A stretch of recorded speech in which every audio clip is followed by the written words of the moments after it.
আমার উপরে ভরসা রাখেন, তাহলে নিশ্চিত করেন যে দেশে কোনো জায়গায় কারো উপরে হামলা হবে না। এটা আমাদের প্রথম দায়িত্ব।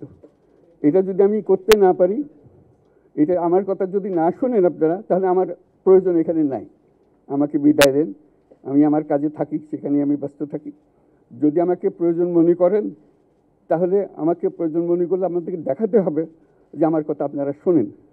আমার কথা না শুনলে আমার কোনো প্রয়োজন নাই। আমার প্রথম কথা হলো, আপনারা বিশৃঙ্খলা থেকে দেশকে রক্ষা করেন, আপনারা সহিংসতা থেকে দেশকে রক্ষা করেন, যাতে আমরা যা আমাদের ছাত্ররা আমাদেরকে পথ দেখায়, সেই পথে আমরা এগিয়ে যেতে পারি।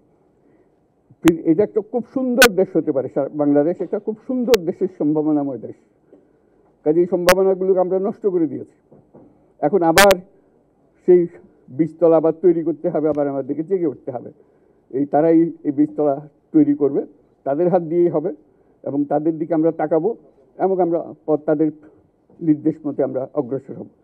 এখানে সরকারি কর্মকর্তা কর্মচারী যারা আছেন, সেনাবাহিনী, বিমান বাহিনী, নৌবাহিনী প্রধানরা যারা আছেন, তাদের প্রতি অনুরোধ, আমরা একটা পরিবার, এইটার মধ্যে যেন আমাদের গোলযোগ না হয়, আমরা একযোগে একসাথে চলতে পারি, এবং আমরা তড়িৎ গতিতে একটা সুন্দর বাংলাদেশ গড়ার পথে এগিয়ে যেতে পারি। সেটাই আমার কামনা। আপনাদের সবার কাছে আবেদন, আমাদেরকে সেই সুযোগ দিন, আমরা সেই পথে আমরা যেন অগ্রসর নিজে প্রশান্তি পাই। পৃথিবীর সবাই আগ্রহ করে তাকিয়ে আছে আমাদের দিকে। এখানে যখন ছাত্ররা রাস্তায় নেমেছে, পৃথিবীর সব জায়গা থেকে অভিনন্দন এসছে, যে তারা অবাক হয়ে গেছে। আমাদের তো গা শিউরে উঠেছে, প্রতিদিন যা হয়েছে অবিশ্বাস্য কাণ্ড। তাদেরও এটা স্পর্শ করেছে, তাদের তরুণরাও জেগে উঠছে আমাদের ছেলে মেয়েদের এই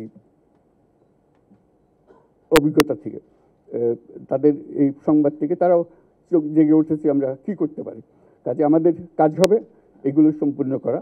আমরা আজকের থেকে শুরু করলাম, সেটা আশা করি আমরা দ্রুত গতিতে এগিয়ে যেতে পারবো। সবাইকে ধন্যবাদ। আজকে কোশ্চেন আর নিলাম না, আর দিও না। থ্যাংক ইউ আজকে আর করো না, হবে কথা তো হবেই। Thank you so much.